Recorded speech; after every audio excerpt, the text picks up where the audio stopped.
Ak vás zaujímajú veci medzi nebom a zemou, rozhodne vás zaujíme enochiánsky výklad Vincenta Bridgesa, ktorý predniesol nesmierne zaujímavú prednášku na veľtrhu ezoterika v Prahe. A tu je ukážka. Podobný jako aktivace kundalíny. And all of a sudden the language is available to him. A z ničeho nic tím jazykem dokáže mluvit. That's a rough way to learn a language, but if I could find an angel who could do that to me for check, I'd get in immediately. Je to poněkud drsný způsob, jak se naučit jazyk, nicméně jak kdybych našel anděla, který by pro mě toto udělal, abych se naučil češtinu, tak do toho jdu. Now, this is also a key point in Kelly's evolution. Nicméně je to klíčový bod také. We sort of coined the idea of flows. A tak nějak se tady setkáváme s tou představou toho plynutí. As in flowing from one place to another. Jako když proplouváme z jednoho místa na druhé.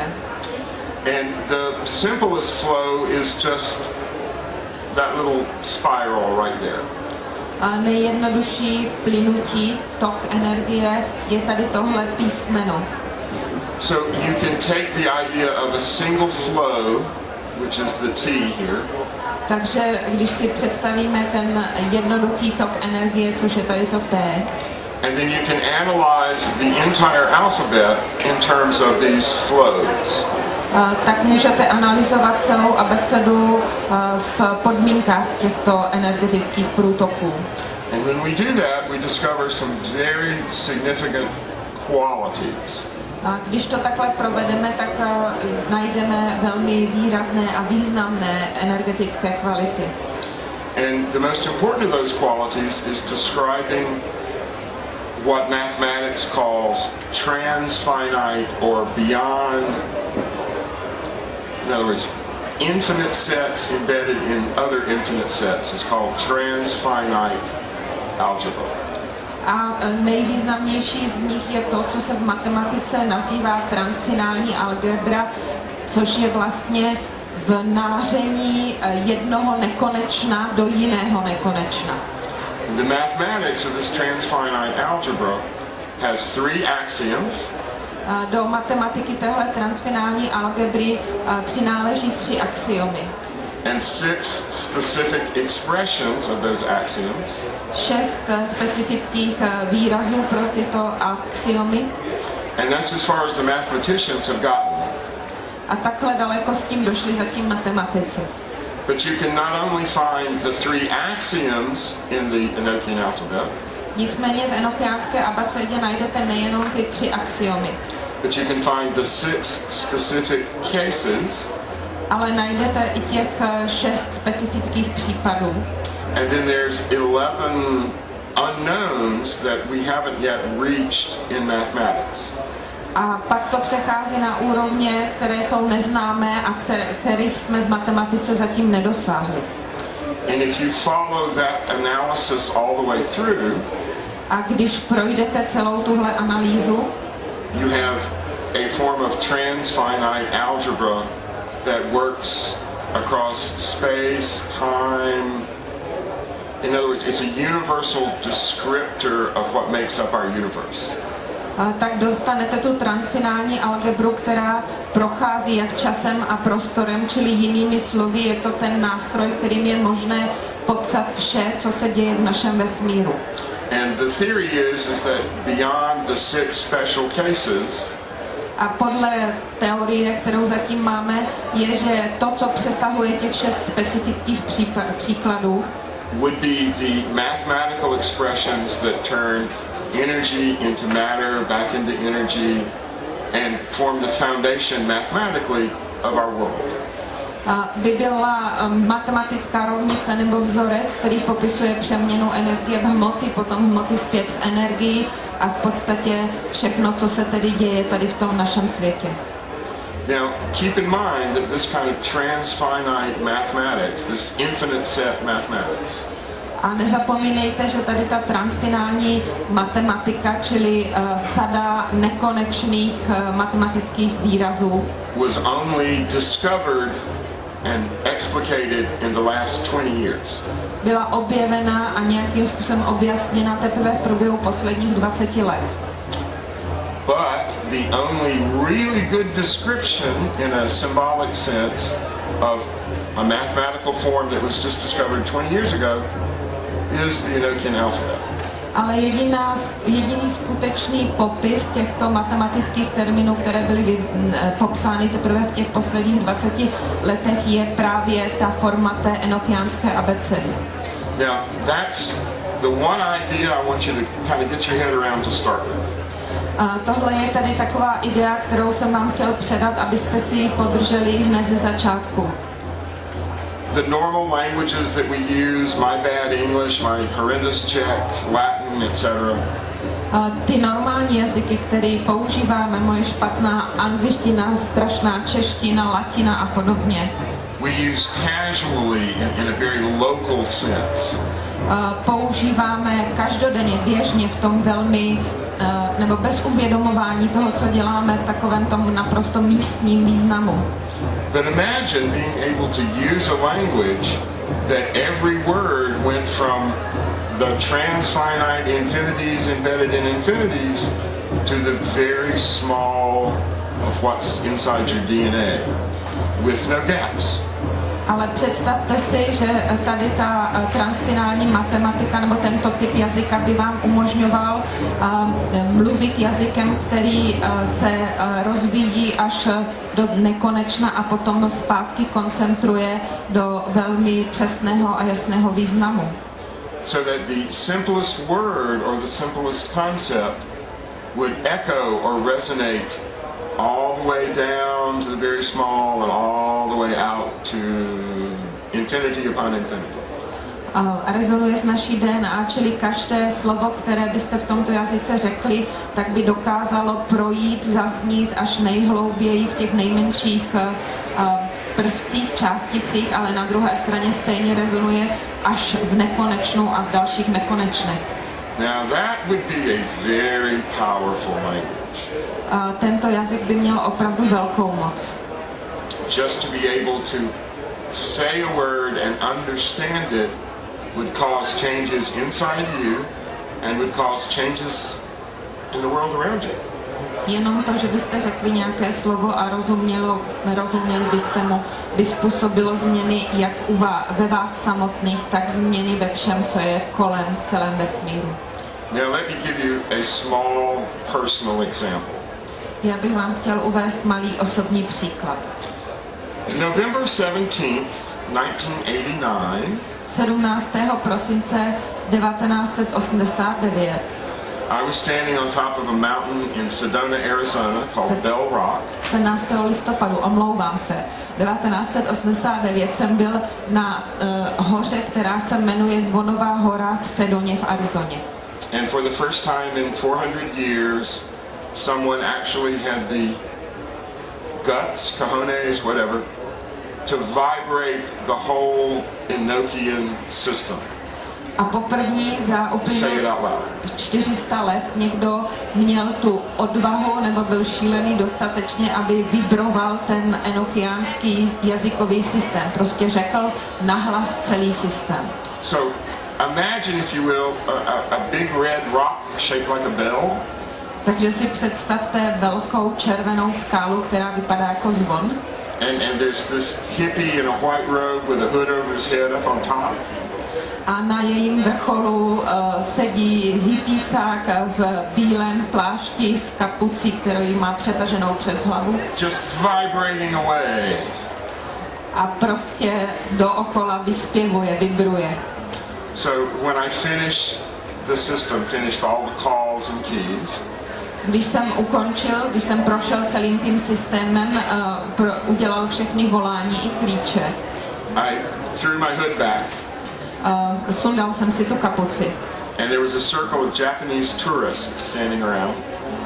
A kolem stála v kruhu skupinka japonských turistů. Taking pictures. A fotila se mě. And they go, oh, we didn't know you had Holy Men in America. A oni říkali, no my jsme nevěděli, že máte v Americe taky svaté muže. And just to make sure I got the joke. A jenom abych si byl jistý, že ten vtip prošel. I get back to North Carolina. vrátil jsem se do Severní Karolíny, kde bydlím zpátky. And I'm sharing the story with my little group of friends and fellow explorers. A vyprávěl jsem ten příběh svým místním kamarádům a spolupracovníkům. And my good friend Mr. Bill said, "Oh my God, that's my next door neighbors." A můj dobrý přítel, soused, říkal, ale pane Bože, to byli mý sousedé. So the Japanese tourists taking pictures of me live next door to a friend of mine back in North Carolina.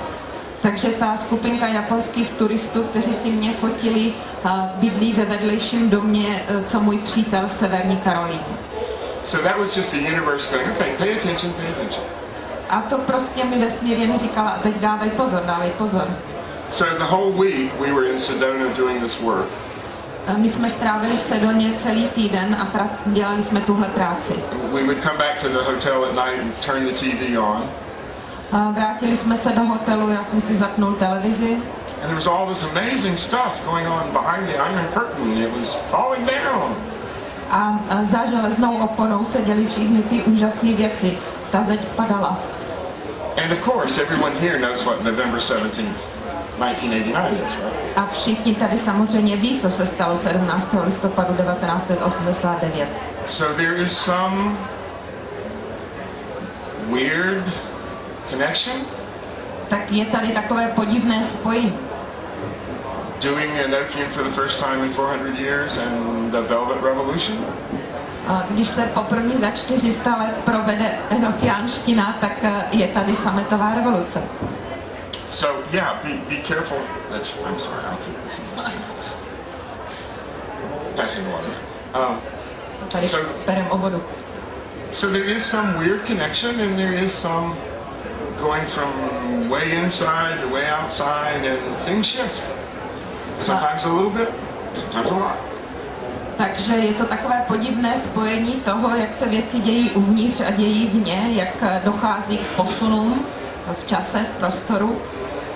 So in this grid, a tady v téhle mřížce tedy, not all of these letters are used to spell the titles. Se nepoužívají všechny ty písmena na to, aby se vyslovily jejich názvy. There are 3 letters that are not used in spelling the titles. 3 písmena se pro vyslovování těch názvů nepoužívají. And there should be, I should say, a 22nd letter. A měl bych říct, že by mělo existovat i 21. písmeno. And we call that the hidden letter. My mu říkáme skryté písmeno.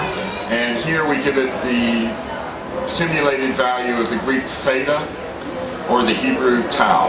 A tady máme simulovanou hodnotu řecké téty nebo hebrejského tau. So these 3 letters are very important letters in the operational sense of the system. Tyhle 3 písmena jsou velmi důležitá písmena ve smyslu operování s tím systémem.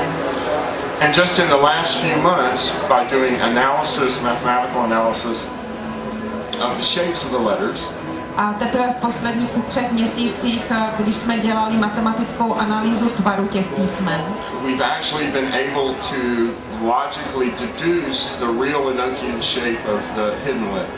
Se nám vlastně podařilo logicky dedukovat tvar toho skrytého enochiánského písmene. And basically, that shape, if you look at it properly, a v zásadě ten tvar, když se na ně pořádně podíváte, is a folded up or collapsed in on itself arc. Je vlastně složený nebo do sebe zhroucený Collapsed in on itself arc, the Egyptian arc. Anh. Je to anh, který se složí a zhroutí sám do sebe. Now, that's kind of interesting. To je docela zajímavé. But when you look at how that shape actually symbolizes, ale když se podíváte na to, co ten tvar vlastně symbolizuje, it matches another physical concept, tak odpovídá jiné fyzikální koncepci, called the Brusilov generator. který se nazývá Bruselovův generátor. Which is a mathematical and physical description of how matter comes out of the quantum foam and goes back into the quantum foam. Který je matematickým a fyzickým popisem toho, jak hmota se vynáří z kvantové mlhy nebo pěny a zase se do ní vrací. First you see an atom, then you don't see the atom, then you see the atom. Nejdřív atom vidíte, pak ho nevidíte, pak ho zase vidíte. And that's going on inside you all the time. Inside everything, all the time. Děje ve vás samotných, ale taky ve všem kolem nás neustále. And that little quiver of going in and out is called Planck's constant. A tady ta malá klikatice toho, jak to chodí dovnitř a ven, se nazývá Planckova konstanta. Okay, let me just sum this up again. Když tohle celé znovu shrnu. A language that sums up huge algebras of infinity. Jazyk, který v sobě zahrnuje obrovskou algebru celého nekonečna. And suggest how to make that algebra more complete. A ještě nám ukazuje, jakým způsobem je možný tu algebru doplnit, udělat ji kompletnější. And then at the center, at the sort of the root of everything. A v centru, tak jako v koření úplně všeho, is a description and a diagram of that. First you see an atom, then you don't see the atom, then you do. Je popis nebo diagram toho, jak nejdřív atom vidíte, pak ho nevidíte, pak ho zase vidíte. We think that this is as close to a grand unified theory of everything as we're likely to get. A my si myslíme, že tohle je tak blízko té velké teorii sjednoceného pole, jak se vůbec dostat my můžeme. And if we're right, I'll let you know when the starship's built. A pokud máme pravdu, tak víte, tak vám řeknu, jak se staví ty vesmírné lodě. Still a work in progress. Ale ještě pořád na tom budeme muset dál pracovat. Now, all of these ideas and tablets we're going to talk about have the idea of folding or embedded within them. A všechny tyhle ideje, o kterých mluvím, v sobě obsahují tu ideu toho vnáření, toho skládání. So these lines on here are the symmetry angles, the way that you can look at the shape and have it be the same. A tady ty linie, které vidíte, jsou symetrické úhly, čili způsob, jak se na to můžete dívat a vidět ten jeho tvar z jakéhokoliv směru.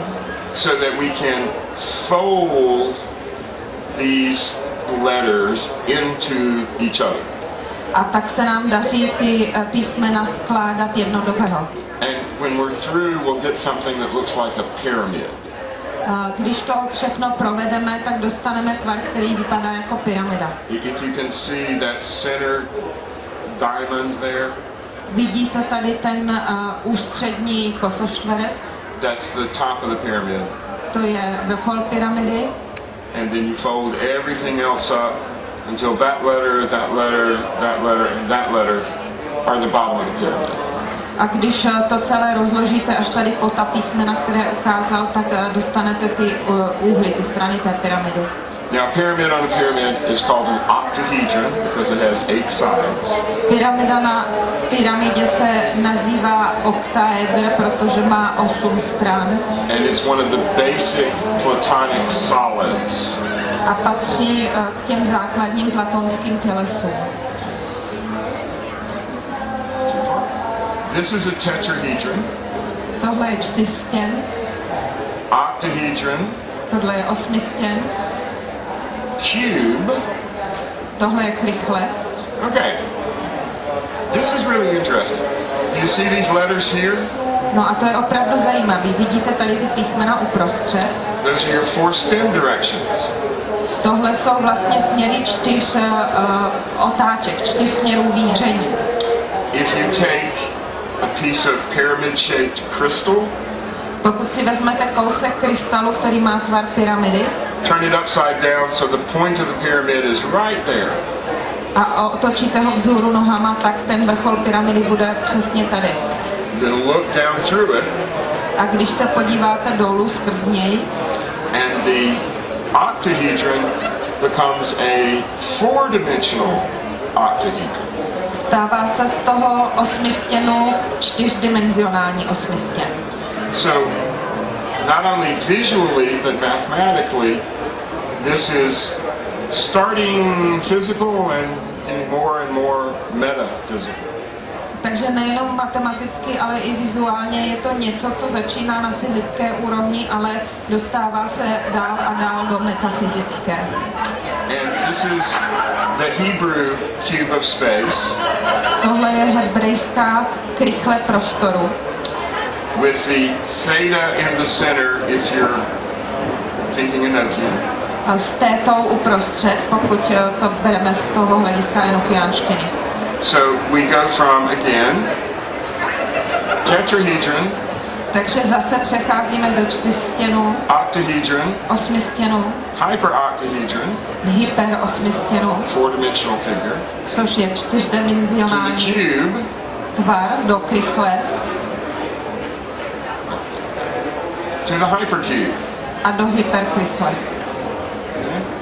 So each of these solids, tetrahedron, cube, octahedron, dodecahedron, icosahedron, Každý z těch těles, čtyřstěn, osmistěn, ne, to prvně byl čtyřstěn, jo, osmistěn a potom to přechází do 12 stěnů a 20 stěnů, have four-dimensional or higher mathematical dimensional correlates. má čtyřdimenzionální nebo tedy z dimenze vyšší matematiky korelát. So that you're not just making 3D solids, you're actually making 4D solids. Takže nevytváříte jenom třírozměrná tělesa, ale vlastně vytváříte čtyřrozměrná tělesa. And the math to define a fourth geometric mathematical dimension was not invented until 1910. A matematika, která dokáže popsat tělesa, která jsou ve čtvrté dimenzi, byla objevena až v roce 1910. And yet, 400 years ago, the angels were telling Dee and Kelly all about it. A přesto již před 400 lety andělé Diovi a Kelly mu tohle všechno řekli. This figure can be expanded into 3D to be this figure. Tenhle tvar se dá rozložit do trojrozměrného tvaru, který vypadá takhle. A cube with another cube on each of its 6 faces. Je to krychle, která má další krychly na každé ze svých 6 stěn. Okay.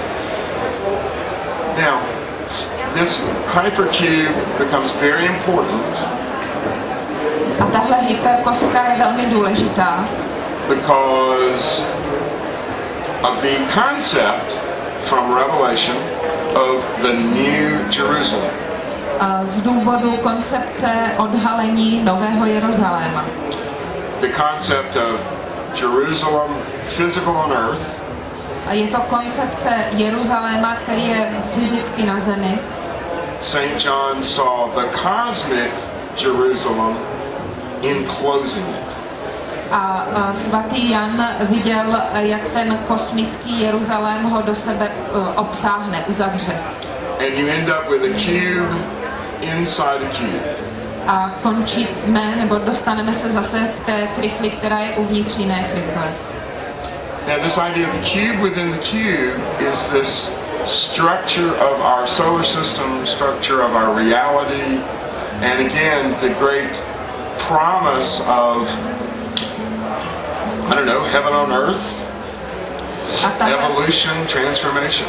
Tahle struktura je vlastně strukturou slunečního systému, strukturou naší reality a kdo ví, strukturou slibu toho, co přijde, nebe na zemi.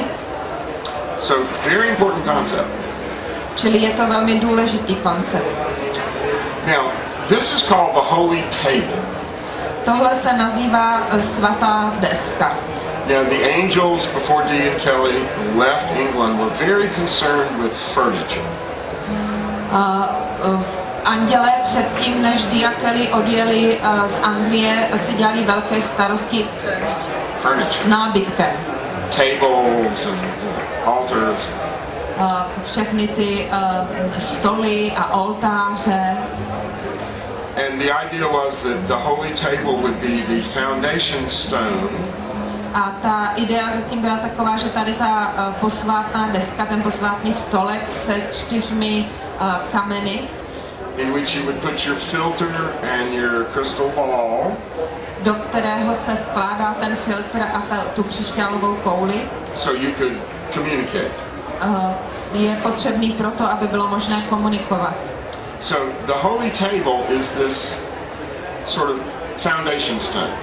Takže ten posvátný stolek nebo deska je tím základním kamenem. But it doesn't look like a stone, does it? Ale moc to nevypadá jako kámen, co je to ploché. You have to use your mind to make it into stone. A musíte použít svou mysl, aby se z toho ten kámen stal, aby se z toho stala tak rychle. This is a little tricky, but I'm going to give it to you briefly. Je to trošku takové složité, ale já to krátce tady ukážu. So you just get the flavor of how deep this goes. Abyste aspoň trochu ochutnali, jak hluboko to až může jít. Oh, and by the way, this is the blueprint for the Philosopher's Stone. If anybody wants to turn some lead into gold. A mimochodem tohle je ta základní matrice kamene filozofů, pokud má někdo snad zájem měnit olovo ve zlato. And when you try it, I really want to be there. A až to budete zkoušet, tak já chci být opravdu u toho. Okay, you see these little letters in the corner? Vidíte tady ty malý písmena v těch rozích? That's a B or a pa. To je B nebo pa. One of the 3 hidden letters. Což je jedno z těch 3 skrytých písmen. But not the hidden letter. Ale ne to ukryté skryté písmeno. And it corresponds to a B or a bet in Hebrew. Odpovídá to B nebo bet v hebrejštině. In that it is the space filling letter. A v tom smyslu, že je to písmeno, které plní prostor. In other words, energy comes in, does curves, fills space. To znamená, že vchází energie, vytváří křivky, naplňuje prostor. So there's one of these in each of the corners here. V každém z rohů je jedno z těch písmen. To give the pa or the of pressure. A tím vytváří to pa, ten tlak. So it's forcing everything to expand, to change. A nutí tak všechno, nebo tlačí na všechno, aby se to změnilo, aby to expandovalo. Now, these letters here are derived from some very obscure angelic names called the good angels of the Bonora. Tady tyhle písmena jsou odvozený od takových obskurních jmen dobrých andělů, the Bonora. Banory. Or the good angels of the good work. Což jsou ti dobří andělé z dobrého světa. Don't worry about it. We're not going to say anything more about them today. A nebojte se, už o nich dneska mluvit nebudeme. It's much more complicated than we have time for. Je to příliš komplikované, na to nemáme čas. But each of these lines of letters here, ale každý tady z té řady písmen on each side, na všech stranách, can be used to make se dá použít na vytvoření one of these cubes of space. Jedné téhle prostorové krychle. And because of the pa, they're not just 3-dimensional cubes of space. A díky tomu pa se nejedná jenom o trojrozměrné prostorové krychle. They're hypercubes. Jsou to hyperkrychle. So imagine, if you will, there are 4 hypercubes overlapping at the pa in the center, forming the basic structure. Takže si představte, jak ty 4 hyperkrychle přiložíte na to písmeno ve středu a vytvoříte tu základní strukturu. Anybody's brain hurting yet? Ještě zatím nikoho nebolí mozek? All right, just let that angel squeeze you nice and slow. You'll get it. Tak nechte anděla, aby vás pomaličku pěkně zmáčknul a uvidíte, jaký to je. And in the center we have this array of letters that are 3 by 4. Tady máme uprostřed takovou taky skupinu písmen, tady jsou 3 a dolů 4. 3 plus 4 is 7, sacred number, 3 a 4 je 7, posvátné číslo, čas. 3 times 4 is 12. A 3 krát 4 je 12. And that's our next solid, the dodecahedron. A tak se dostáváme k dalšímu pevnému tělesu, což je ten 12stěn. So what we have here is a schematic description of the faces of a dodecahedron. Takže to, co tady máme, je schematický popis stran 12 stěnů. So each of these letters is one face of this 12-sided figure. Takže každé z těch písmen je jednou stěnou toho 12stěnného tělesa. So each of those letters would be in one of these pentagonal faces. A každé z těch písmen by se tedy objevilo na jedné z těchto 5 pentagonálních stěn. Okay, so we have the edges that form the 4 hypercubes. Máme tedy ty kraje, které vytváří ty 4 hyperkrychle. Then we have the center that has the faces of the dodecahedron. Pak máme ten střed, který má ty stěny toho 12 stěnu. So, a dodecahedron is made from 5 cubes tilted at 32 degrees from each other. A 12 stěn je vytvořen vlastně 5 krychlemi, které jsou posouvány v úhlu nebo nakláněny v úhlu 32 stupňů. So, the 0 degree cube is in the center of the dodecahedron.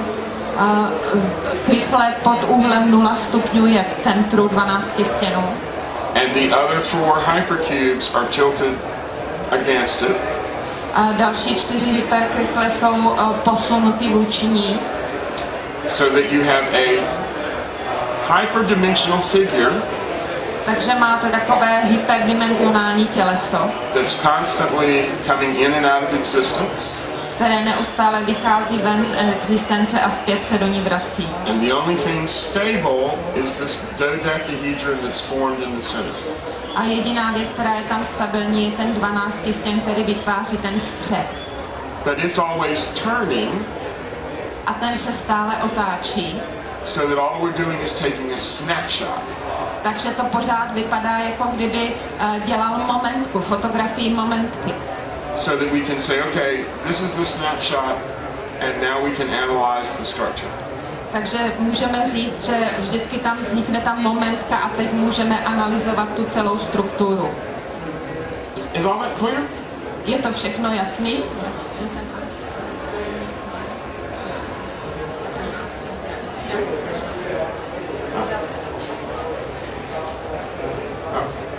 Too much coffee this morning.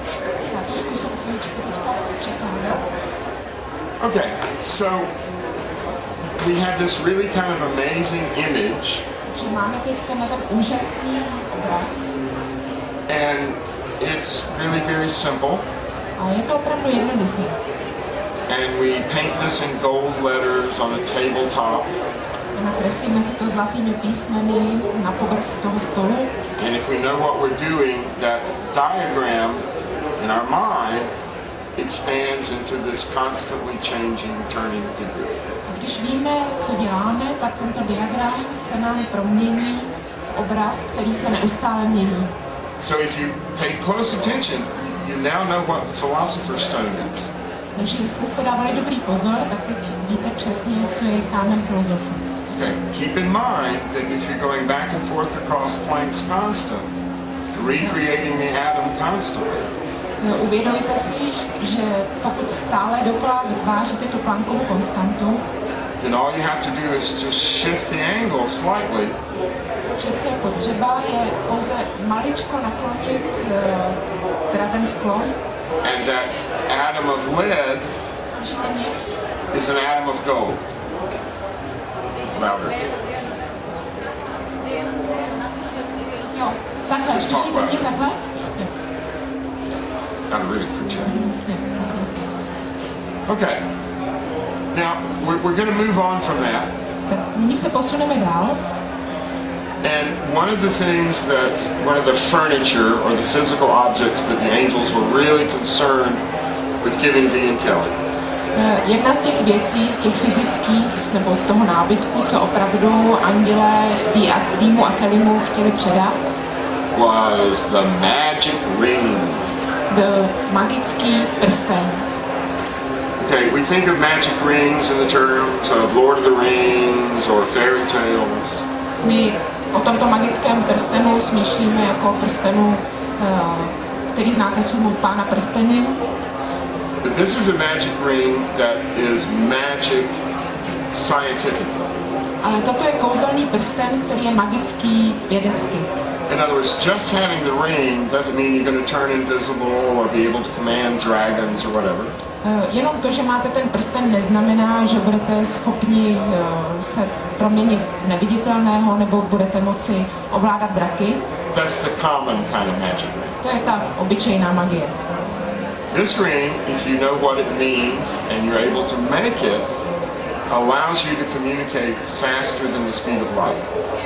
Tento prsten vám umožní, pokud to tedy dokážete, proměnit se v něco rychlejšího než světlo. I'm not just making that up. To si nevymýšlím. There's actually a recognizable physics formula, on this ring. Existuje skutečně uznaná fyzikální rovnice nebo formule o tomto prstenu, that indicates that the velocity of light is not a solid wall, it's not a barrier.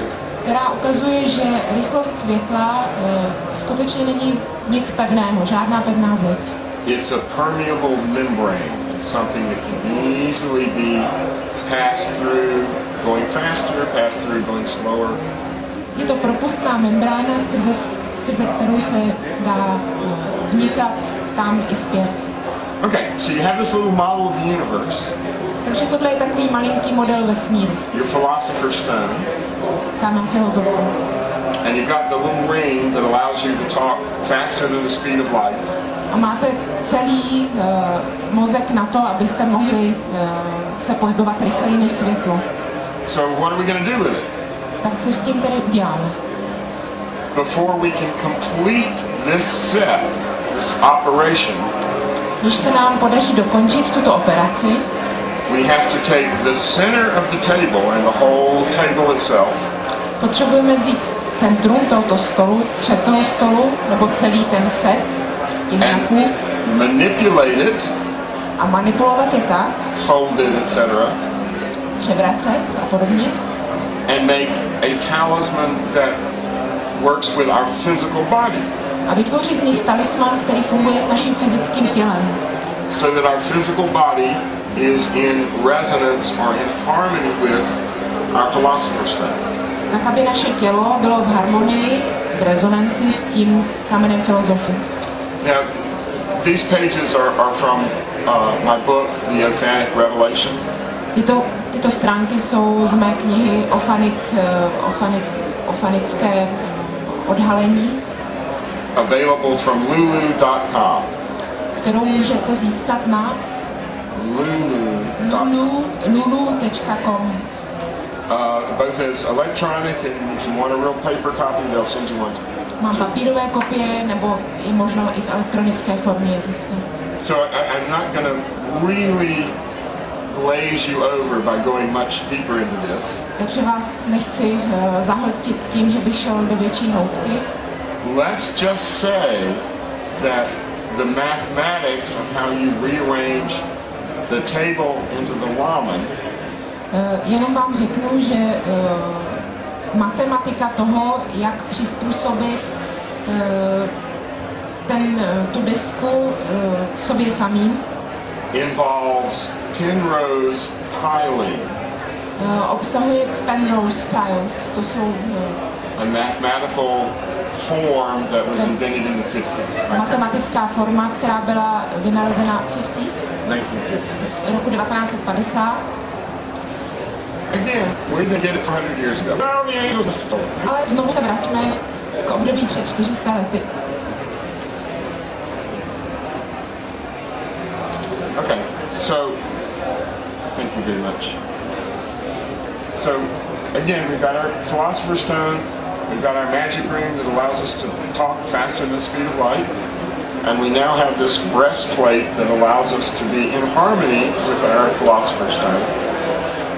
Takže zase máme tady ten kámen mudrců, máme tady ten prsten, který dokáže se pohybovat rychleji než je rychlost světla, a potom máme ten šperk, ten hrudní šperk, který nám umožňuje se sladit s tím kamenem mudrců.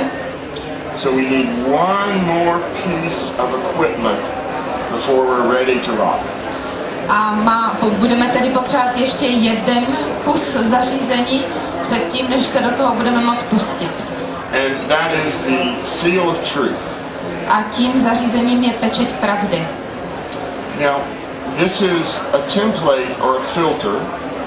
Tohle je taková šablona nebo filtr, to organize and harmonize all of the local spiritual energy. Na to, aby se zorganizovali nebo uspořádali všechny ty místní duchovní energie. You know, all the archangels and the pagan deities and the gods and goddesses and spirits and demons and devis and dakinas.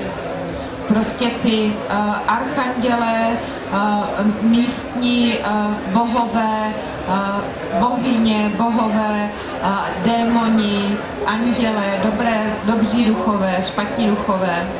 You have to get all of these energies working together. Musíme nějak zařídit, aby všechny tyhle energie spolupracovaly. Otherwise, it's just all over everywhere. Jinak se to prostě rozplyne do všeho. Now, I'm sure since most of you here are familiar with the New Age, you've heard of channeling. A já si jsem jistý, protože zřejmě většina z vás se setkala s hnutím New Age, tak jste se asi i setkali s tím takzvaným channeling. If you're just channeling whatever comes to you from the universe, pokud si prostě do sebe vtahujete tím kanálem jenom všechno, co na vás z vesmíru přichází, you have no way to evaluate the information. Neexistuje způsob, jak byste ty informace dokázali vyhodnotit. You could have a lower astral critter who says, "Oh yeah, you were Moses in the past life." A klidně za vámi může přijít nějaká nižší astrální bytost a řekne vám, no víš, ty jsi byl v minulém životě Mojžíš. This makes sure that doesn't happen. A tady tohle vám pomůže zajistit, aby k takovýmhle věcem nedocházelo. Which is why it's called the seal of truth. A proto se tomu říká pečeť pravdy. Because it organizes all the little lower astral critters that just love to tell you bullshit. Protože to zorganizuje všechny tady ty drobné astrální bytosti, které hrozně baví vykládat vám nesmysly. And it organizes them in a hierarchy so that the higher forces inform the lower forces. A organizuje to do systému hierarchie takovým způsobem, aby ty vyšší síly mohly informovat ty nižší síly. So that the information that comes from the energies push through or pull through the pattern. Ty informace, které přichází od těch energií, jsou protlačovány nebo možná spíš vtahovány do toho vzorce. Will be true, will be organized, and will be understandable. Jsou pravdivé, zorganizované a tím pádem i pochopitelné. So, if all the mediums and channelers out there will get them a seal of truth, kdyby teda všechna média a všichni ti, kdo dokází přijímat poselství z channelingu, měli pečeť pravdy. And put it under their Ouija board. Under their Ouija board. Položili by si ji pod tu svou čarodějnou desku. They will notice an enormous change in their channeling. Zjistili by, že v tom jejich channelingu došlo k obrovské změně. And which may not be good for the bottom line, but will bring in more information. Což by sice možná nemuselo být dobré v tom základním množství, ale za to přináší kvalitní informace. So, after they have the furniture and the basic system together and up and running, takže až měli všechny ty zařízení a základní systém sestavený a funkční, the angels began to download the software. Začali jim do toho andělé nahrávat software. Now, if we think of this whole system as a very primitive attempt at describing a quantum computer, pokud bychom tenhle primitivní systém brali jako způsob popisu kvantové fyziky, and a quantum computer is an idea that is just developing. Kvantového počítače, tak je to prostě ta idea, že je to It's just at the moment being developed. Aha, kvantový počítač se teď zrovna vyvíjí. And it's based on the idea of going back and forth across our Planck's constant. A je založený právě na té představě, že se dokáže procházet z hmoty skrz a zpátky tou Planckovou konstantou. So instead of just on or off, takže místo toho stavu zapnuto, vypnuto, you have on maybe, off maybe. Máme možná zapnuto, možná vypnuto. So that you've now got the maybe, the indeterminate or the random factor. Takže tam máte to možná, ten interterminant toho náhodného faktoru. So you've got a much more powerful, much more complete way to do computation. Takže máte mnohem schopnější a mnohem dokonalejší způsob pro výpočty. And human consciousness is mostly in that maybe zone. A lidské vědomí samotné se většinou nachází právě v té zóně možná. So before we actually have artificial intelligence, computers that are close to as smart as we are, takže předtím, než budeme mít ty umělé počítače, to znamená inteligence, které jsou zhruba tak chytré jako my, we have to solve the quantum computing problem. Než toho dosáhneme, budeme muset vyřešit ten systém toho kvantového výpočtu. Again, 400 years ago, those angels were way ahead of us. Zase to ukazuje, jak před 400 lety ty andělé byli mnohem dál, než jsme dnes my. Now, the software, the programs that run on this quantum computer, ty softwary, čili programy, které běží na tom kvantovém počítači, is a whole nother discussion. To by byla zase úplně jiná diskuze. And I'm only going to mention just a few of the software aspects. Já se tady zmíním jen o několika z těch aspektů toho softwaru. The main one of the software aspects was an application of the angelic, enochian, ophanic language itself. A jedním z těch hlavních aplikací tohoto softwaru bylo použití toho samotného enochiánského andělského jazyka. Maybe I should explain why I keep going enochian, ophanic, angelic interchangeably. Možná bych to měl trošku vysvětlit, protože já tady používám názvy jak andělský, tak enochiánský, tak ofanský. Dee and Kelly called it angelic. Dee a Kelly tomu říkali andělský. They never used ophanic as a name for it. Nikdy to nepojmenovali ofanský. Or enochian as a name for it. Ani to nepojmenovali enochiánský. They understood that this language was the language that Enoch, the patriarch, learned from God so that he could communicate in heaven. Nicméně si to chápali tak, že tenhle andělský jazyk byl jazykem, který se naučil Henoch, biblický patriarcha, přímo od Boha, aby mohl komunikovat s nebesy. So it's correct to say Enochian. Proto je správné nazývat ho enochiánský, The language of Enoch. čili Enochův jazyk. To make it clearer, I put the ophanic spin on it.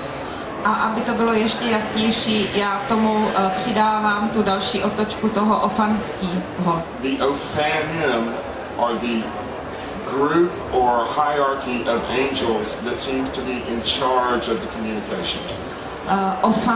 Ofanové jsou ta skupina nebo hierarchický řád andělů, který to tak vypadá, že mají na starosti komunikaci. And ophanim in Hebrew means the whirling ones. Ofanim v hebrejštině znamená ti, kteří se točí. And having seen these guys personally, they whirl. A já jsem tyhle chlapiky osobně viděl, takže jsem viděl, že skutečně víří. So we can call it angelic and be correct, we can call it enochian and be correct, we can call it authentic and be correct. Takže když říkáme, že ten jazyk je andělský, je to správný, když je enochiánský, je to správný a když je ofanský, je to taky správně. Now, one of the applications, one of the programs was something called the calls or the keys. Jedno z toho použití, z těch aplikací toho programu je něco, co se nazývá volání nebo klíče. And they're both calls in the sense that you're calling something, calling out to something. Jsou to volání v tom smyslu, že jednak na něco voláte, jednak něco přivoláváte. And they're also keys in the sense that they are unlockers. They're puzzle pattern unlockers. A jsou také klíče, protože jsou to takové vzorce skládanky, které něco odmykají, otevírají. And the calls or keys were connected with this next bit of hardware. A ty volání nebo klíče byly spojovány s dalším z kousků toho hardwareu, Which is the great tablet of earth. která se nazývá Velká deska země. Now keep in mind, as humanity, we're in nursery school, even now. A nezapomínejte, že lidstvo jako takové ještě pořád v jeslích, a to dokonce i dnes. So the angels didn't give us the tablets of water, fire, or air. Takže andělé nám nedali ty desky vody, ohně nebo vzduchu. When you're in nursery school, you get your ABC, so we get earth. V jesličkách, asi spíš ve školce, se učíte teprve abecedu, takže dostanete zemi. Okay? Now, these are the great watchmen or governors or controllers of the tablets. Tohle jsou velcí strážcové nebo ovladače nebo kontrolní znamení těch desek. Okay, you see these little numbers and letters around the edge of the seal? A vidíte ty písmenka nebo čísla, které jdou po okraji té pečetě? The angels gave a very complex method for using those numbers and letters. Anděle předali velmi komplexní metodu toho, jak se ty písmena a čísla používají. That produced these names. A po jejich použití dostanete tato jména.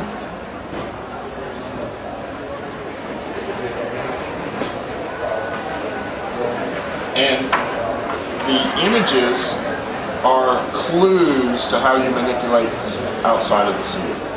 Ty obrazy, to, co je tam namalované, to jsou záchytné body nebo vodítka, které vám ukazují, jak se ty jména používají. Now these names are not Enochian. Ta jména nejsou v enochiánštině. We don't really know and haven't found an analog for these two. Nepodařilo se nám najít analogické vyjádření těchto prvních dvou. But this one, Ta-a-ute, Tady tenhle Ta-ute, Thoth, in the Egyptian. egyptský je to ptah, In other words, in Egyptian, it's Taha-ute. čili Taha-ute. v egyptštině je to Taha-ute. Okay, so we just did this weird little thing around the center of the seal that the angels gave, and it's in good Egyptian. Takže když jsme udělali všechno to, co ti andělé předali tady nad tím středem a ty pohyby, tak nám vyjde egyptština. Now that's a puzzler. To je taková hádanka. This one is even better. Tenhle je ještě lepší. Uhi-o-ahtan. Uji-o-hatan. Anybody ever heard of Akhenaten, the heretical Egyptian pharaoh who worshipped the sun?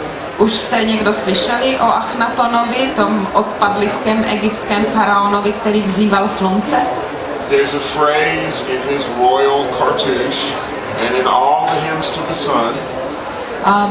V jeho královské kartuši a v kartuších všech jeho synů, which means the great penetrating energy of light. A tam je tedy napsáno, že je to ta velká všepronikající energie světla. And that's exactly what this phrase says in Egyptian. A tohle přesně ta věta v egyptštině znamená. In other words, this is a better pronunciation than most modern Egyptologists will allow for. Tohle je tady mnohem přesnější výslovnost než ta, kterou by použila většina moderních egyptologů. And if you go to a good Egyptian museum, a když půjdete do egyptského muzea, like the one in Turin, například takového, jako je v Turínu, that have artifacts from Akhenaten's time, kde se nacházejí artefakty z doby Achnatonovy, you can actually find this phrase in hieroglyph. Najdete tuhle větu napsánou v hieroglyfech. So we have two of the four watchman names that are good ancient Egyptian. Takže dvě ty jména těch strážců máme v jazyku, který je stará dobrá egyptština. And the penetrating power of the sunlight is attributed to fire. A ta pronikající síla slunečního světla se atribuuje ohni. So there's some very coherent overlap from one of our earliest and most powerful languages to this angelically derived language. Takže tam existují dobrá spojení, dost silná koherence mezi jedním z nejmocnějších a nejstarších našich jazyků a tady tím, co se podařilo odvodit z toho jazyka andělského. So here's the outer circumference that those names were derived from. Tohle je ten vnější obvod, z kterého se derivují ta jména. And then here's the next line in. Tohle je síť, která spojuje je zevnitř. And you do these nice little parabolas. Dělají se tady ty malé paraboly. And guess what? You get the traditional Hebrew archangels. A teď, když to provedete, tak hádejte, co se nestane. Dostanete ty tradiční hebrejský archanděly. Zadkiel, Kumiel, Raphael, Haniel, Mikael and Gabriel. Takže je to Zadkiel, Kumiel, Rafael, Ariel, nevím, který je poslední Gabriel. So each letter in each of these sides are connected to the other letters in the name, so that there are no separate archangels. Every archangel is working together. Tady je vidět, jak každé to písmeno, každého toho archanděla je propojeno s písmeny těch ostatních a to ukazuje, že archandělé nikdy nefungují sami o sobě. Každý z nich vždycky spolupracuje se všemi ostatními. Now below the archangels are the Olympic spirits. Pod archanděli se nachází olympští duchové. They are the energies of the planets down here on the earth. Což jsou energie planet působící tady na Zemi. Your seven classical gods and goddesses of ancient Greece. Antické Řecko mělo 7 klasických bohů a bohyň. And here is the names. Tady jsou ta jména. That Dee was using, and here's the sigils that the angels gave them. A little energy reaction. To jsou jména, která používali Dee a Kelly a tohle jsou sigilie či pečetě, které jim andělé dali. Jsou to energetické vzorce. Now this is Mercury on the end here. Tady na konci je Merkur. And do you see anything familiar in that name? Nezdá se vám to jméno trošku známé?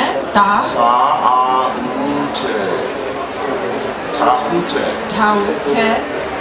So Hermes, Thoth, the Egyptian god of magic, wisdom, time, etc., is both the structure of our earthly reality, and he's the structure of our mind. Takže Hermes, Thoth, egyptský bůh, tvoří nejenom strukturu tady toho dnes, ale také tvoří, čili našeho bytí, ale také tvoří strukturu naší mysli. I could elaborate a whole spiritual philosophy just on those two coincidences of names. Jen díky těmhle dvěma náhodně spojeným jménům bych dokázal rozpracovat celou složitou strukturu. Now, in the center of the seal, ve středu pečeti there's a five-pointed star. Je pěticípá hvězda.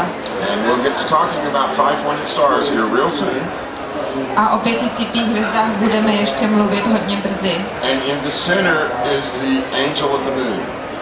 A uprostřed je anděl měsíce.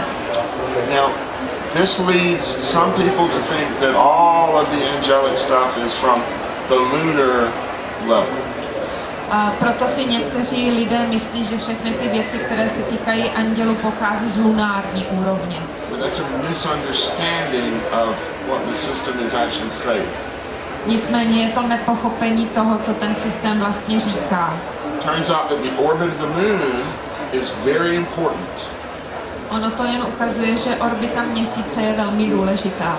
In defining the psychic or energetic space of the earth. Tím, že definuje tu energetickou nebo vnitřní prostor země. So the seal of truth is reaching up from the center of the earth, up through all the mythologies, and out to the edge of the circle of the moon. Takže pečeť pravdy vychází ze spoda, ze středu země, prochází všemi těmi mytologiemi a rozprostírá se až vně do toho kruhu vytvářeného měsíce. Now, this is a three-dimensional representation of a four-dimensional solid. Tohle je trojrozměrná reprezentace čtyřrozměrného pevného tělesa. Called the 24-cell 4D figure. Je tam 24 buněk a 40 písmen. Now, 24 is a very important number. 24 je velmi důležité číslo. The 24 seniors around God's throne in Revelation. V Apokalypse je 24 starších kolem Božího trůnu. And if you have our four hypercubes from the Holy Table, a když si vezmete ty 4 hyperkrychle kolem toho posvátného stolce či desky, and they're rotating or folding through that central dodecahedron cube, a oni rotují nebo skládají se dovnitř do té ústřední 12stěnné krychle, this is the four-dimensional shape it's making. Inside out without changing its shape. Můžete to chytnout za střed a převrátit na ruby, bez toho, že by změnil svůj tvar. It's referencing all other solids in 3 and 4D and self-referencing, self-referring, self-intelligent at the same time.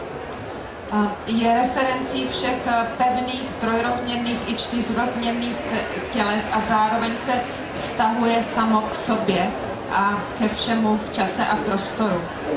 And if we take that center cube there, když si vezmeme tady tu středovou krychli, kterou vidíte tady, as the cube of space in our earth, jako krychli prostoru u nás na Zemi, then the outer circumference of the circle you can inscribe around that, tak vnější obvod kruhu, který kolem obepíšete, is the orbit of the moon. Je orbitou měsíce. So we now have this philosopher's stone system that we've been building and resonating to, and we now understand it connects the earth to the cosmic. It also fills in the psychic space around the earth. Takže teď máme ten kámen mudrců, který popisuje všechno, co je tady v našem prostoru.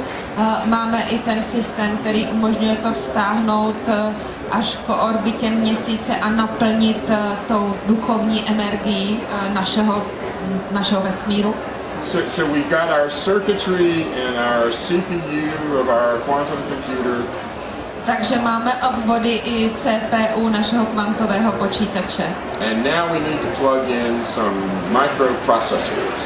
A teď tam potřebujeme zapojit ten mikroprocesor. And here are our 4 major microprocessors. Tady máme ty 4 hlavní mikroprocesory. Okay? Now, again, if we think of the Earth, think of the orbit of the Moon. Když si zase vezmeme Zemi, orbitu Měsíce, and we're orbiting the Sun. A my obíháme kolem Slunce. And all of the planets are orbiting the Sun. Všechny ostatní planety obíhají kolem Slunce. And then we try to get a big sphere that contains all this. A pokusíme se udělat velkou kouli, sféru, která obsáhne toto vše. Around the equator of our celestial sphere. Tak podél rovníku naší nebeské sféry. Our zodiac, or parade of animals, the path of the sun. Náš zvěrokruh, či zodiak, který je kolem Slunce. Then the center of each of these tablets tak pak střed každé z těchto desek should be aligned to the stars of the cherubic or cardinal signs. By měl být propojen na střed jednoho z těch 4 cherubických či kardinálních znamení zvěrokruhu. So 400 years ago, when Dee and Kelly received this, takže před 400 lety, když to Dee a Kelly viděli, those alignments were a little more than 5 degrees off. Tak tady to přímé spojení bylo o něco víc než o 5 stupňů posunuto od toho středu. In our current era, where we are now in space-time, a teď, v tomhle období, kde se nacházíme v časoprostoru, the appropriate stars line up. Jsou ty správné hvězdy přesně seřazeny. So, we have our big sphere with all this other funky stuff going on inside of it. Takže máme tu obrovskou sféru, kde se dějí všechny a odehrávají všechny ty pohyby a věci uvnitř. In each of the 4 directions oriented on the stars. Každý ze 4 směrů, který je orientován vůči těm hvězdám. There's a big panel or a big tablet. A máme takovou velkou tabuli či panel. And if we just stretch it like it's rubber, so that the sides meet and the top comes to a nice circle and the bottom comes to a nice circle. A kdybychom ji prostě natáhli, jak kdyby byla z gumy, tak aby se spojili ze vršek se spodkem a strany. Then we have this external filter. Tak dostaneme ten externí, ten vnější filtr. That is allowing all the cosmic radiation, the new light from the center of the galaxy, the angular momentum of the alignment, to be filtered through these huge microprocessors. A díky tomu vlastně všechna energie, která přichází ze středu galaxie, i všechno sluneční záření, všechny ostatní vlivy a větru z vesmíru jsou profiltrovávány skrz tady tento filtr, než se dostanou na Zemi.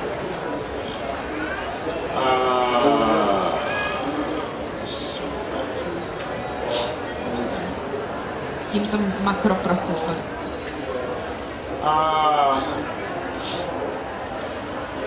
don't have the complete tablets on this, so we'll just imagine. Hledá tady to kompletní podobu těch tabulí, ale nebo desek.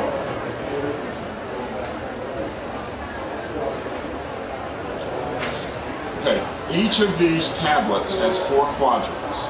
Každá z těch desek má 4 části. Air of air, water of air, earth of air, fire of air, etc., etc., etc. Je to vzduch vzduchu, voda vzduchu, země vzduchu, oheň vzduchu a tak dále. So each of these are very similar. They have a similar organization. Všechny jsou tedy velmi podobné a podobně zorganizované. And then they're organized by the central patterns. Zorganizované vůči těm ústředním vzorcům. And in the very center is the star. A přímo ve středu je tedy ta hvězda. Now, all of these are filled with Enochian letters and symbolic qualities. Všechny jsou potom vyplněny enochiánskými písmeny a symbolickými znaky. But that's just the structure of the processor. A tak je tedy ten procesor strukturován. there's these little squiggles like little tornadoes. Prochází tím takové malé kliky háky jako malá tornáda, that connect the various letters on each of the tablets. která propojují na každé z těch desek určitá písmena. Those little squiggles are the filters. A přesně tyhle kliky háky jsou těmi filtry. So let's imagine that there's very disruptive energy coming from the sun. Takže si představme, že ze slunce vchází energie, která má velmi rušivou kvalitu. Solar flares, coronal mass ejections, Carrington events. Carringtonovy úkazy, sluneční erupce, koronární masa. So the energy comes to the surface of the earth where these patterns are projected. A tahle energie projde na povrch zemský, ale přes projekci těchto energií. And the hard radiation that will destroy or jumble our DNA is filtered out. Odfiltruje se díky tomuto systému ta tvrdá radiace, která by zničila nebo rozrušila naši DNA nebo naše systémy.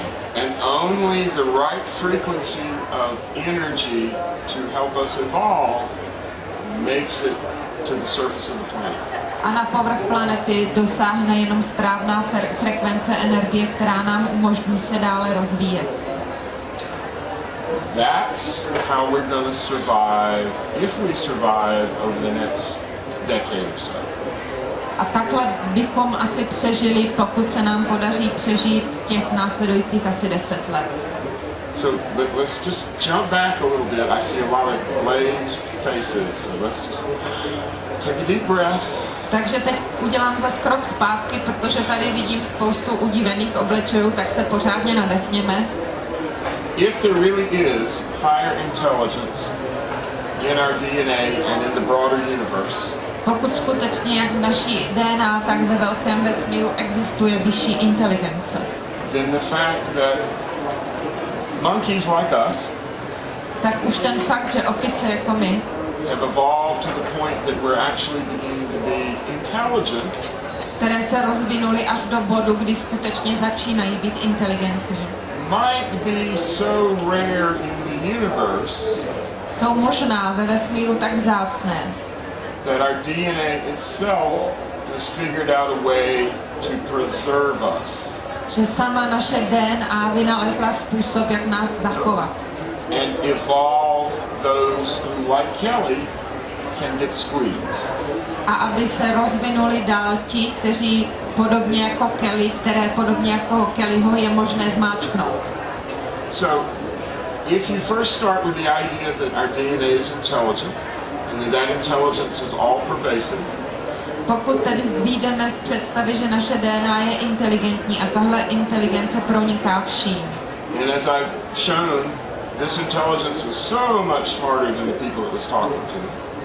A jak jsem právě ukázal, tak tahle inteligence je o mnoho chytřejší než lidi, ke kterým mluvím. Then it would be logical, simply logical, that intelligence would have a way to fix the problem. Tak je logické, je to prostě jenom logické, že tahle inteligence najde způsob, jak ten problém napravit. To pull our bacon out of the fire, so to speak. A vytáhnout nás před tím, než se spálíme v ohni.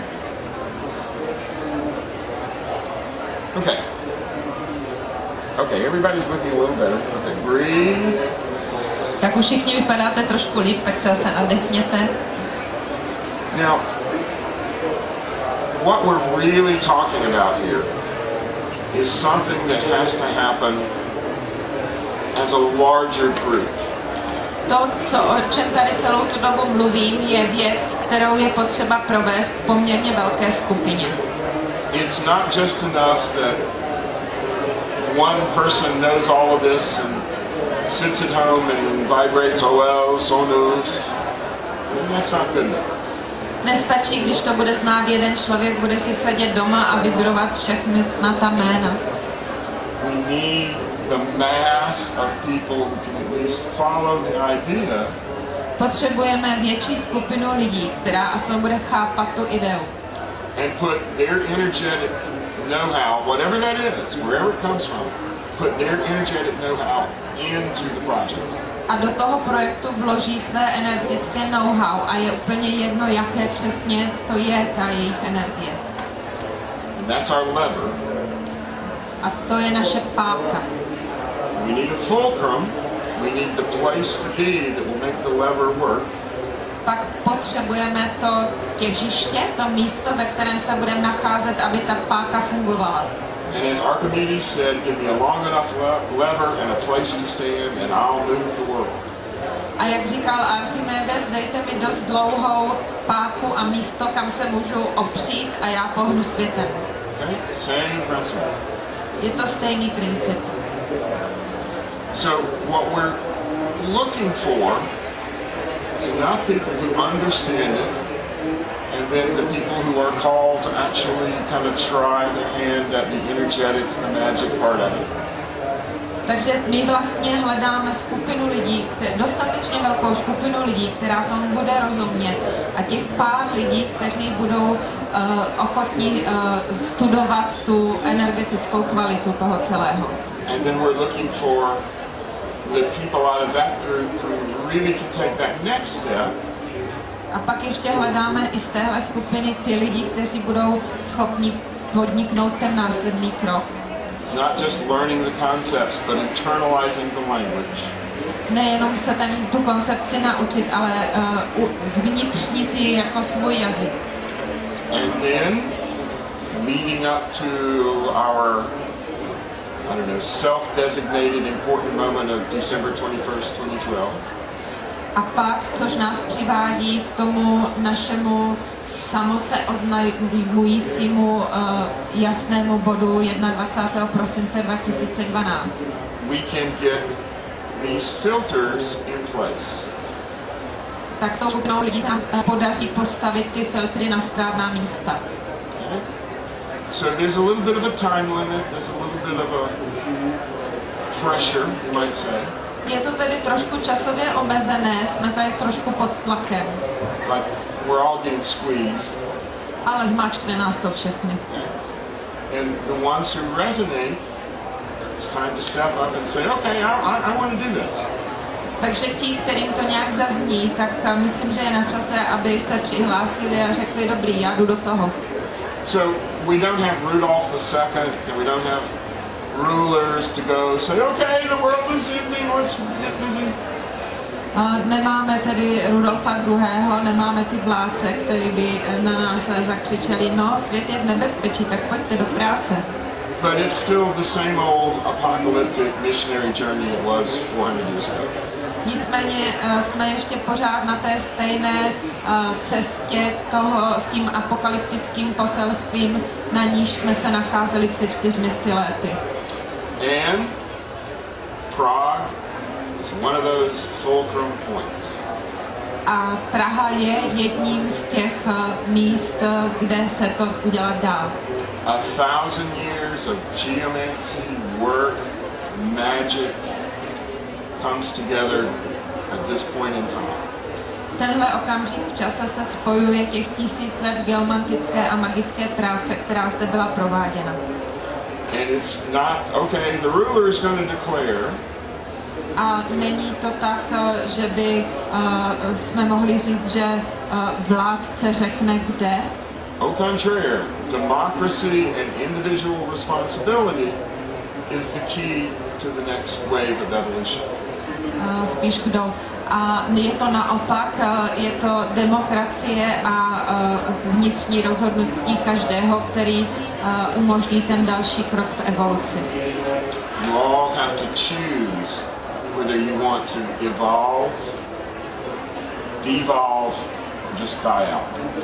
Všichni se musíme rozhodnout, každý sám za sebe, jestli chceme se dál rozvíjet, jestli chceme jít v evoluci zpátky, v devoluci, anebo jestli prostě vymřeme. So half the time I'm optimistic, half the time I'm pessimistic. Takže tak asi půlku toho času jsem optimistický, půlku pesimistický. And Sunday is an open day. A protože neděle je takový otevřený den, So I can be optimistic or pessimistic as I feel. tak můžu být jak optimistický, tak pesimistický podle toho, jak se v ten který okamžik cítím. So this morning I'm feeling pretty optimistic. A dneska dopoledne zrovna se cítím celkem optimisticky. Okay. I showed this image a little bit yesterday. This is your control panel. Tady tenhle obrázek jsem chvilku ukazoval i včera. It's how the elemental qualities Ukazuje, jak elementární kvality intersect with spirit. Se protínají s duchem. Or how the manifest interacts with the non-manifest. Nebo jinými slovy, jak to manifestované, to projevené spolupůsobí nebo se vztahuje k tomu neprojevenému, nemanifestovanému. It's uniting or making a union of higher and lower. Spojuje to, či vytváří jednotu vyššího s nižším. And again, this is the literal keypad, control pad. A tohle je opravdu doslova a do písmene ten ovládací panel, to hlavní řízení. And it's formed from this space here. Je vytvořený tady tím prostorem uprostřed. Which is the non-local, non-physical glue that holds the pattern together. Což je ten mimozemský, čili ne místní, nefyzický druh spojení, který to všechno drží pohromadě. So you can think of this as a Mobius strip. Takže 2D strip, twist one corner, stick it together, and it's 3D with no beginning or end. Takže se na to můžete dívat jako jako pohyblivý pruh.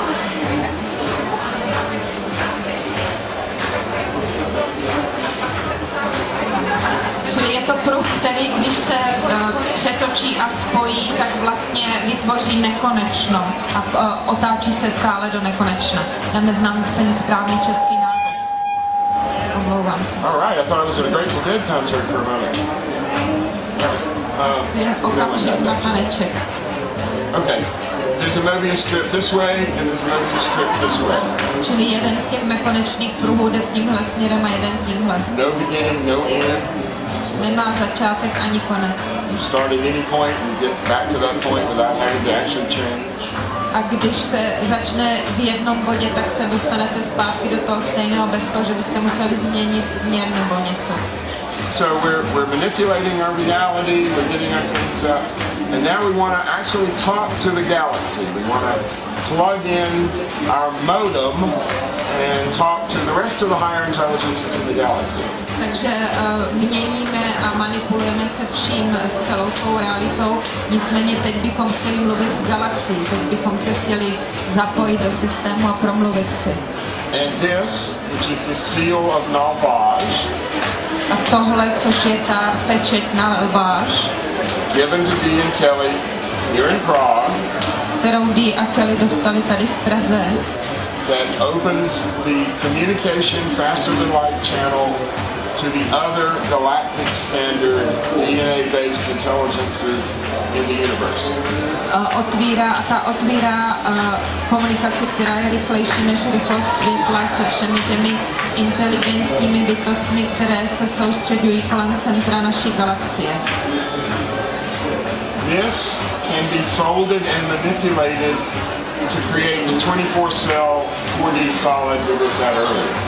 Tohle se dá poskládat a popřesouvat tak, aby to vytvořilo to těleso s těmi 24 buňkami a 40 stranami.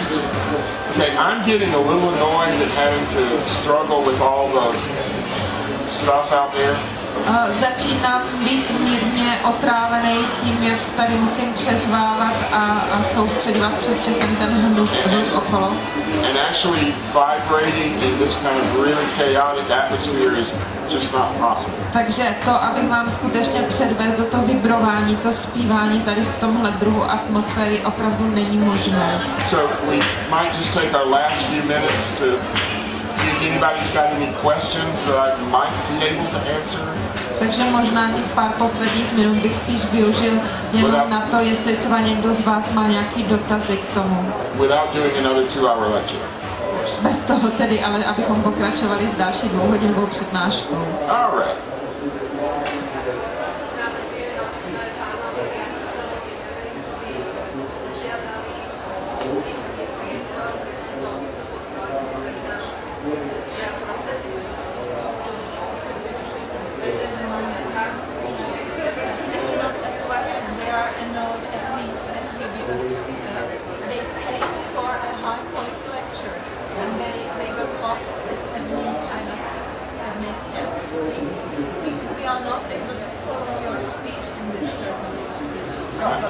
I truly apologize. No.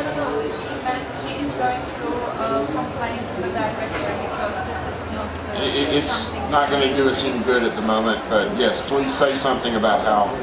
No, ono nám to teď už nepomůže, i když si budete stěžovat panu řediteli, nicméně jako nápad, tak jako obecně je to dobrý. No, pro příští rok, nebo možná i pro jiný, který budou mít něco podobného.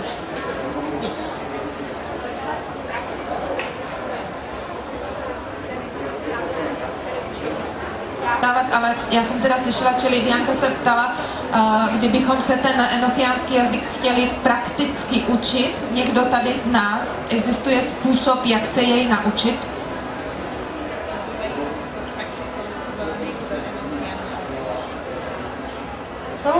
Yes. It's quieting down some, so we might get to a little bit more. I said it's quieting down, so we might get to a little bit more of that. Aha. Už se to tady začíná uklidňovat, takže možná se v tom zase ještě někam dál poposuneme.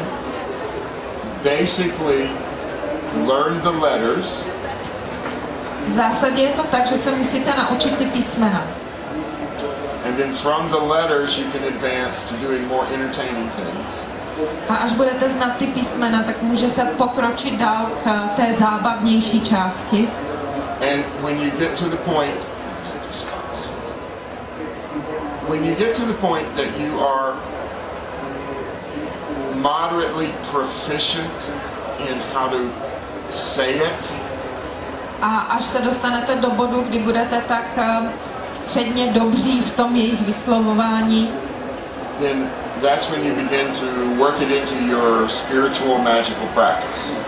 Tak v ten okamžik to můžete propojit se svou vnitřní duchovní magickou praxí. And the basic way to do that Základní způsob, jak se to dělá, involves simple ceremonial magic. Je taková jednoduchá ceremoniální magie, čili magický rituál, jednoduchý magický rituál. The place to start is with our good friend the pentagram. Místo, s čím se začíná, jsou naši staří dobří známí přátelé pentagramy. In the calls and in the keys, there are 7 different words for God. V těch voláních i klíčích existuje 7 různých jmen božích. 6 of them are God symbol. 6 z nich jsou symboly Boha. And the 7th is the most high and the most inclusive. A ten 7. je ten nejvyšší a nejexkluzivnější. The 6 names of God are divided into 2 with 3 letters, 2 with 4 letters, 2 with 5 letters. Těch 6 jmen božích je rozděleno na 2x4 písmena, 2 a 3 písmena, 2 a 5 písmen. And that 3, 4, 5 pattern is throughout the whole system. Tak to bylo nějak 3, 4, 5, to dávali do, 2x3, 2x4, 2x5 a tenhle vzorec se prolíná celým tím systémem. Which is why it's a really good thing to start with that, because you begin to see the pattern. Proto je to dobrý s tímhle začínat, protože tak vlastně vidíte, jak funguje celý ten vzorec. Now that 7th most powerful, most high name Pak je to 7. nejmocnější a nejvyšší jméno boží. Is Da. Tohle bylo to jméno boží. Anybody see Close Encounters of the Third Kind? Anybody see the movie Close Encounters of the Third Kind? Viděli jste někdo blízká setkání třetího druhu? Jo, to je ta ústřední melodie u té hory. So each of the elemental patterns has a different way of running that energy. A každý z těch vzorců, těch elementů má určitý postup, jak se pracuje s tou energií toho I-A. But it's always I-A. Ale vždycky je to tedy ta sekvence I-A. It just depends on which point of the pentagram you're starting. Záleží na tom, z kterého bodu pentagramu se začíná. So if you just simply imagine yourself as a pentagram, we don't quite have space to stand up and do this, but I'll show you. Když si prostě sami sebe představíte jako pentagram, není tady dost místa, abyste to každý udělali, ale já vám to ukážu. Okay. I'm a pentagram. Já jsem pentagram. Okay. I, A, I, Da, A. Okay. And just keep doing it. A prostě to děláte pořád dokola. Feel the energy run. Procítíte tu energii, jak protéká. And then you can shift it and go I, A, Da, A. So, I, Pak A. to poposunete a prostě začínáte z toho jiného bodu a zase procitujete ten průtok toho dalšího. This is your Vitruvian shape. This is your man shape. Tohle je vlastně ten tvar toho člověka. And then you can just earth if you want to ground. The one I was showing you. Pentagram země děláte tehdy, když se chcete uzemnit. Then the E, A, air increases your intelligence. Pentagram vzduchu zvyšuje inteligenci. E, A, etc. Emotion. Voda pracuje s emocemi. And then the E, A down the other side, energy. A to I, A na druhou stranu vám pak dává energii. And you just simply E, Da, A, sing it, vibrate it. Just feel the energy move.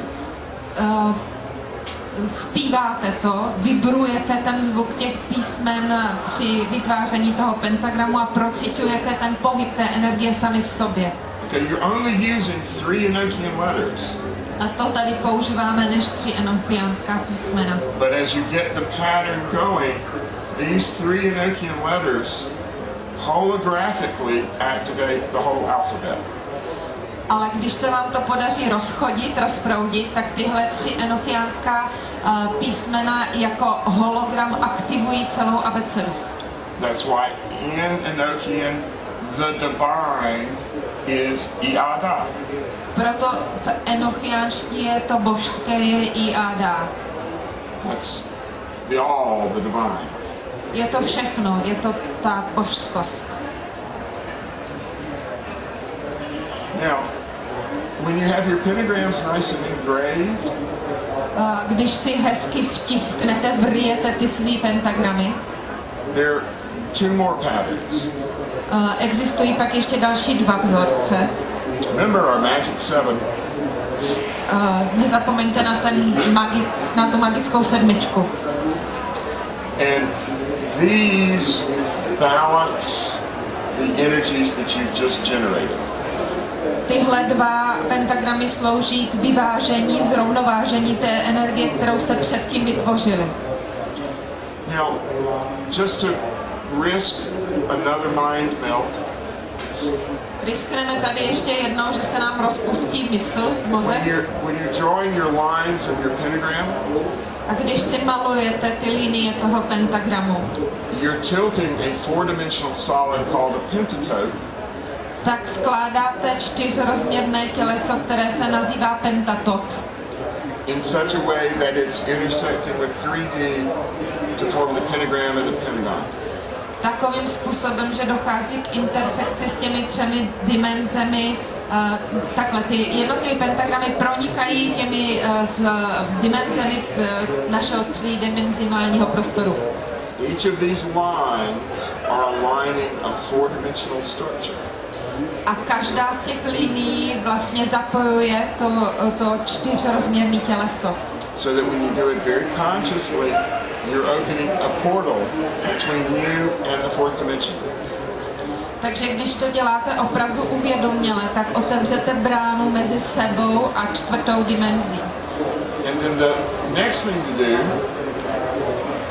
a ta další věc, která se pak dělá, is to start using the Enochian letters. Je to, že se začnou používat ty skutečné enochiánské písmena. In other words, vibrate A and see the letter. Čili vibrujete A, zvuk A, ale vizualizujete, vidíte to před písmeno. And just move that through your body. A teď si to projděte do svého těla tady s tímhle věmem, s touto energií. That brings more energy. You get more of the Enochian hologram. It gets richer and deeper. Přináší to více energie, dostáváte víc toho enochiánského hologramu, usazuje se to hlouběji a stává se to bohatším. Now, here is a talisman, which is an energetic pattern. Tohle je talisman, který je vlastně energetický vzorec. With the 6 God names in the outer circle. Na vnějším okruhu je těch 6 jmen boží.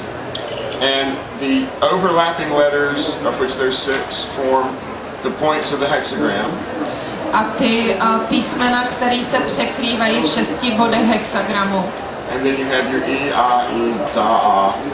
This is in the air pattern. A potom je to I, A, Da ve vzorci vzduchu. And then you simply run the air pattern, imagining that you're in this 6-sided column, like the star house. A pak si uděláte ten vzorec toho vzduchu a přitom si představíte kolem sebe válec ve tvaru hexagramu, jako je letohrádek hvězda. And the other 6 God names in the 6 directions of space. A dalších 6 jmen božích si představíte ve 6 směrech prostoru. Top, bottom, vršek, spodek, front, back, předek, vepředu, vzadu, left, right. vlevo, vpravo. Now, when you get that sort of structure up and running in your mind, když si ve své mysli postavíte tady tuto strukturu a aktivujete ji, then you're ready to actually start doing things. tak jste připravení, jste zralí na to, abyste opravdu něco začali dělat. But there's not just the air. Jenomže není jenom vzduch. Okay? There's the earth. Pak je země. There's fire. Oheň. Somewhere here there's water. Někde tady je taky voda. Here's the English letters. Tady jsou anglické názvy, nebo tedy písmena. You can just start with the English letters. Můžete začít prostě latinkou, latinskými písmeny, anglickými. And then move on to the Enochian. Pak přejít na tu enochiánštinu. Now, all of this is in the book. A tohle všechno je napsáno v knize, v mé knize. And again, here's the star house. Tady je zase ten letohrádek hvězda. The 6-sided column that you're in is just like the star house. Ten 6stranný sloup, který vytváříte a v kterém stojíte, vypadá přesně jak letohrádek hvězda. And the God names are circling around you in the directions. A kolem vás krouží jména boží ve všech směrech. So when you get to this point in this meditation, you're your own little star on the edge of the abyss. A když se v meditaci dostanete až do tohoto bodu, tak jste tou jedinou malou hvězdou na okraji propasti věčného chaosu. In the darkest night, the light emerges. A v nejtemnější noci vzniká světlo. And that's what you'll be. You'll be your own little star shining in the darkness. A to je to, čím budete. Budete svým vlastním zářivou hvězdou, která ozařuje temnotu. Okay? Je to tak v pořádku? Okay. This guy had a question.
That sounded like a good question. Yeah. But it's a question for another 3 or 4 hours lecture. Basically, it's known here in our region. There are... Oh, I'm sorry. So I try to make it short. Because in Czech Republic and in some lands around, there are some books, studies of ancient language, and this language is called something like Ur-Slavic. And it's known from the books and from some myths and some sagas, let's say, that this very old Slavic language possessed the same quality, the same ability of doing the same to the time-space. And the knowledge, the keys to that are part of the old Russian sagas, which are written under the name The World of the Igor's Troops. I'm not sure if you've ever heard about that. And Pushkin is said to be the last one to know how to vibrate. He is said to be killed because of that ability of him. So it seems that there are other systems, and the question is this connected to this old Slavic language with similar abilities? Could the runes be somehow included or connected to all that? Hebrew, Slavic, Celtic, all of the sacred languages are a lower subset. In other words, they're local to here and now in this spot on this planet. Všechny posvátné jazyky, což znamená hebrejština, praslovalština, prakeltský jazyk, jsou ta nižší úroveň toho rozložení toho posvátného jazyka, který jsou místní. But these local languages are not cosmic enough to lever the situation. Ale tyhle místní ve smyslu pozemské posvátné jazyky nejsou energeticky dostatečně silné, dostatečně posvátné na to, aby udělali ten pohyb tou pákou v téhle situaci pro záchranu toho, o čem on tady mluvil s tím andělským jazykem. In other words, I can use algebra to figure out how much money I'm losing or making. Jinými slovy, algebru používám na to, abych si spočítal, jestli peníze vydělávám nebo prodělávám. But I couldn't use the same mathematics to describe quantum physics. Ale ta stejná matematika, kterou používám, mi nepomůže na popsání kvantové fyziky. So this is a language that's not local but cosmic. Čili ten jazyk, o kterém já tady mluvím, není místní, pozemský, je kosmický. And they're echoes of all the original sacred local languages inside Enochian, not just Egyptian. vevnitř v enochiánštině nacházíme echo, odezvu všech místních posvátných jazyků, nejenom egyptštiny. And Pushkin probably was the last of the Slavic magicians. A je pravda, že Puškin byl pravděpodobně jeden z posledních slovanských mágů. But like all of the older traditions, he died, it died, and we no longer have that connection. Ale podobně jako u mnoha jiných starých tradic, tím, že zemřel on, zemřelo to vědění a my už to spojení dnes neznáme.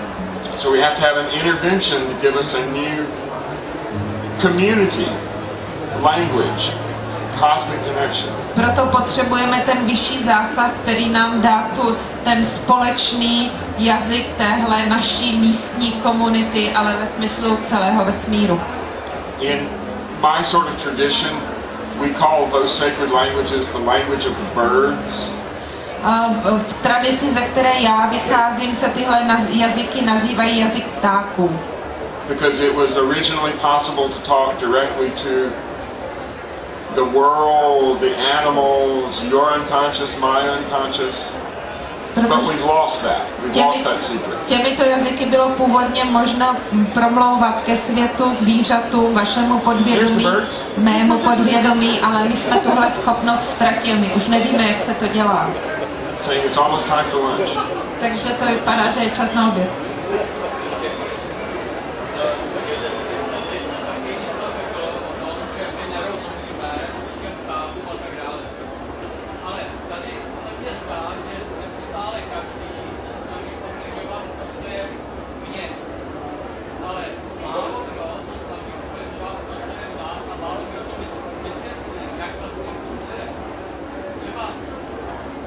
Počkejte, já to budu muset překládat po troškách, jestli chcete, a směřujete k nějaké otázce teda, jo? So, he means that you were also talking about the fact that we don't understand. And many people try to tell us we don't understand and we should influence things around us. But nobody, almost nobody talks about things which are in us, which should be influenced and explained inside our beings. Sure.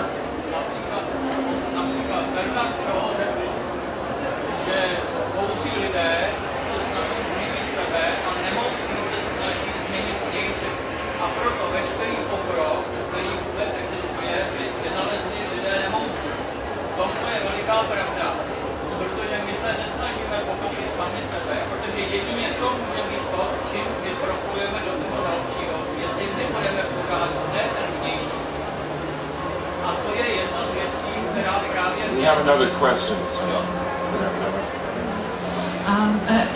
So it was not in fact a question. The gentleman meant that George Bernard Shaw said that the people who are wise try to change themselves, and because all the technology comes from people who try influence the outside, it was not invented by a wise person, and the way how we can flow through all that you were talking about is not in influencing our outer world, but in working with our inside. First. That comes first. Ano, to je jako první ta práce na sobě. That's accepted that comes first. Ano, to se obecně přijímá, že jako první je změnit sám sebe. But if we all just sit in our little space, look at our navels, work at our own pace, we might not be here as a planet or a species. Ale je možné, že když budeme všichni sedět na zadku a soustředíme se do svého břicha a budeme se dívat na svou vlastní stezku, po níž kráčíme, tak tady za pár let nebudeme jako planeta. It's time to draw on what you know inside and make it community. There's a guy behind you that's got a question. Nadešel čas na to, abychom vytáhli to, co víme sami v sobě, a použili to ve světě kolem sebe pro vytvoření komunity, pro vytvoření společenství. Tam byl pán za vámi s otázkou. Okay. Next question. Vy jste měl otázku? Ne? Somebody back there was... Byla někde vzadu. I thought it was in the center there. Oh, okay. All right.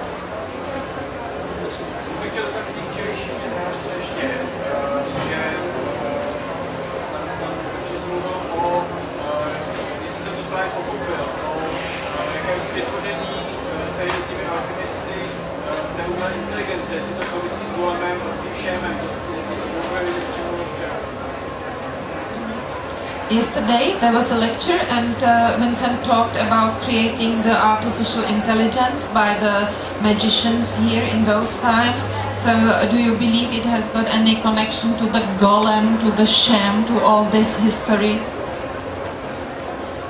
I would have to do a whole nother lecture. Na to by musela být celá nová Simple přednáška. answer, yes. Jednoduchá odpověď ano. Okay, you had one, I'm going to go for her. Nejdřív tady paní, vy už jste jednou se ptala?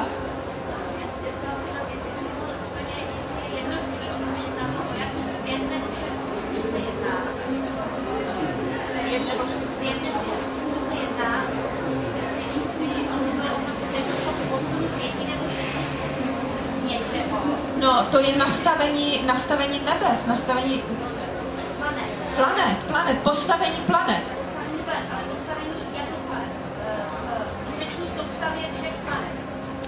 Aha, to ne.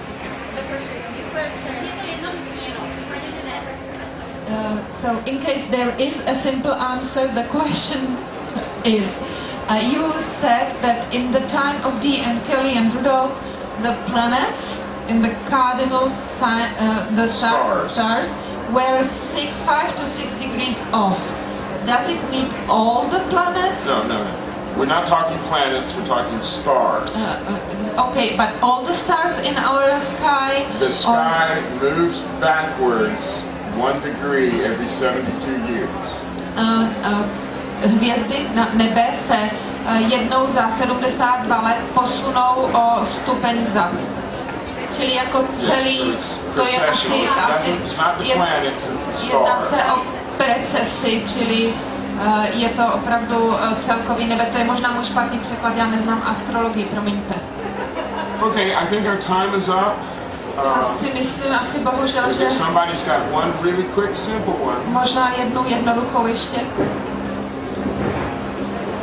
Yeah, we'll try it.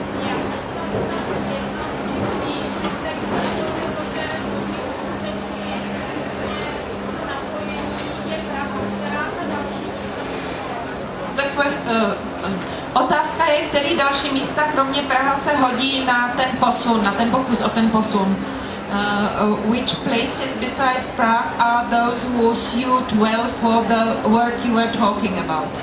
Because you said one of the places being Prague. Whole nother lecture. To je taky zas celá přednáška. Really a whole nother lecture. Opravdu celá přednáška. But Malta. Ale Malta. Where the old, and I mean 8,000-year-old megalithic structures. S těmi 8,000 let starými megalitickými stavbami. The Atlantean culture from 13,000 years ago. Atlantská kultura, takzvaně atlantská kultura z doby před 13 000 lety. They left a time capsule at the top of the mountain that's now the island of Malta. Nechali časovou kapsli na vrcholu hory, z níž se dnes stala Malta po potopě. Okay?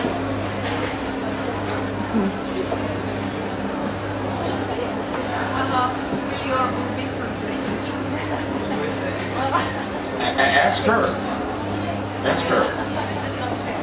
This is not fair. Pokoušíme se o překlad Vincentovy knihy, ano, ale když už to takhle řekl, tak ten problém jsou peníze.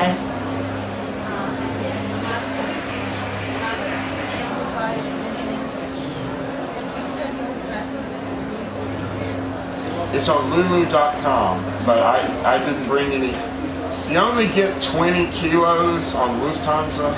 Lufthansa vám veme jenom 20 kilo, takže knížky jsem žádný nepřinesl, ale je to možné přes internet objednat, přesto abyste kývali Lulu, jo, lulu.com a oni prodávají a mají i zásilkový obchod, jestli jsem dobře porozuměl.